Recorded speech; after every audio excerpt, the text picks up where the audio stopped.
अल्लाह के वली और नेक बंदे से वो काम हो सकता है अल्लाह की ताकत, अल्लाह की इजाज़त से, जो आम बंदे से नहीं हो सकता, जो आम बंदे की भी साथ में नहीं। उसको करामत कहते हैं। अल्लाह के औलिया की करामात बरहक हैं, लेकिन उनमें कुदरत मर्जी अल्लाह ताला की होती है। जब चाहे अल्लाह ताला अल्लाह के वली से करामत जो है वो ज़ाहिर हो जाए, और जब चाहे तो ना हो। एक एक दिन में कई कई सौ अंबिया तारीखी कुतुब में मौजूद है शहीद हुए। फिर इसी तरह वो जो जिन्होंने खाइयाँ खोदी थीं, खंदकें खोदी थीं, और नए मुसलमान होने वाले लोगों को हज़ारों की तादाद में आग जलाकर गढ़ों में फेंक दिया, वो शहीद हुए। अल्लाह के नबी फरमाते हैं, तुमसे पहले लोगों के सरों के ऊपर आरे रख के उनके दो टुकड़े कर दिए जाते थे, उनके जिंदा होते हुए भी लोहे की कंघियों के साथ जिस्म का गोश्त नोचा जाता था। अल्लाह अकबर। तो बहरहाल अल्लाह ताला की औलिया की करामात बरहक हैं। जब चाहे अल्लाह ताला उनसे ज़ाहिर हो जाएं, जब चाहे ना भी हो, ये अल्लाह की मर्जी पर मुनहसर होता है। इसी तरह वो जो बच्चा था जिसके बारे में आता है, अल्लाह ने उसको करामाती तौर पर बचाया। सैयदा मरियम, उनके यहाँ ईसा अलैहिस्सलाम की वलादत सैयदा मरियम की करामत है और ईसा अलैहिस्सलाम का मौज़ा है। फिर बेमौसमा रिज़्क़ अल्लाह ताला सैयदा मरियम अलैहिस्सलाम को देते रहे। साहब काफ की जो है वो करामात हैं। हाँ, इस ज़िमन में हमने ये देखना है कि करामत जो है वो वाकई नबी करीम सल्लल्लाहु अलैहि वसल्लम की सुन्नत और तालीमात के मुताबिक है, कुरान के मुताबिक है, कि यह जो चीज़ करामत बनाकर सुनाई जा रही है उसके बारे में तहफ़्फ़ुज़ात है।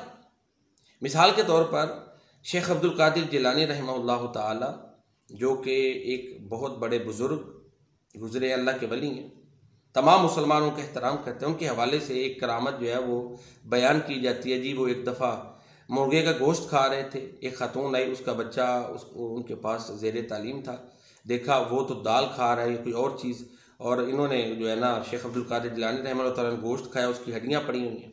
अब उस औरत के ज़हन में सवाल पैदा हुआ कि लो जी, शागिर्द को तो जो है ना वो दाल खिला रहे हैं और ख़ुद मुर्गा खा रहे हैं। शेख अब्दुल कादिर जिलानी रहमतुल्लाह ताला ने उसके जहन की कैफियत पढ़ी तो मुर्गे को हुक्म दिया कि खड़ा हो जा, जिंदा हो जा, जिंदा हो गया। फिर कहा कि अगर तेरा बच्चा इस मकाम पर पहुँचे जिस पर मैं हूँ तो फिर ये भी गोश्त खाए और दूसरा बंदा आम सा खाना खाए तो कोई मुज़ाहिका नहीं। अब देखें ना, ये करामत थी, इसके ऊपर तहफ़्फ़ुज़ात है। प्यारे नबी सल्लल्लाहु अलैहि वसल्लम ने तो जंग खंदक के मौके पर, प्यारे नबी करीम सल्लल्लाहु अलैहि वसल्लम ने तो जंग खंदक के मौके पर अपने पेट के ऊपर पत्थर बांधा। सहाबा किराम ने अगर एक पत्थर बांधा तो आपने दो पत्थर बांधे। आपने तो इस चीज़ का इजहार नहीं किया ना कि ये तो फाके करें और मैं सराला चीज़ें खाऊं, तो ये अल्लाह के नबी की तालीमात के मुताबिक नहीं। और फिर इसके बारे में तहफ़्फ़ुज़ात ये भी हैं कि ये जो माज़रत से जिन लोगों ने ये पेशा बनाया हुआ है पीरी मुरीदी को, वो ज़ेन साजी कर रहे हैं इसके ज़रिए से, और इस्तेमाल किसको कर रहे हैं? शेख अब्दुल कादिर जिलानी रहमतुल्लाह ताला। हालांकि वो अल्लाह के सच्चे वली हैं, और हमारा ये गुमान है कि ऐसी बात, ऐसा वाक़या उनसे नहीं ज़ाहिर हुआ होगा। सिर्फ ज़ेन साजी करने के लिए कि पीर बड़ी गाड़ियों में फिरे, पीर आला किस्म के खाने खाए, मुरीद उसको ना पूछे, इस तरह की करामात सुनाई जाती हैं करामात बनाकर, तो फिर इनके बारे में तो तहफ़्फ़ुज़ात होंगे ना, फिर लोग एतराज़ात करेंगे। इसलिए खुदारा वक़्त के तकाज़ों को समझें और इस तरह के मामलात से इज्तिनाब करें, ताकि कुछ लोग पता है ना सवालात उठा रहे हैं, उनसे बचा जा सके। अल्लाह के औलिया की करामात बरहक हैं, अल्लाह के वलियों का एहतराम ज़रूरी है, कुरान और सुन्नत की इत्तिबा ज़रूरी है। बात सिर्फ अल्लाह और अल्लाह के रसूल की मानी जाएगी, एहतराम हर एक का किया जाएगा।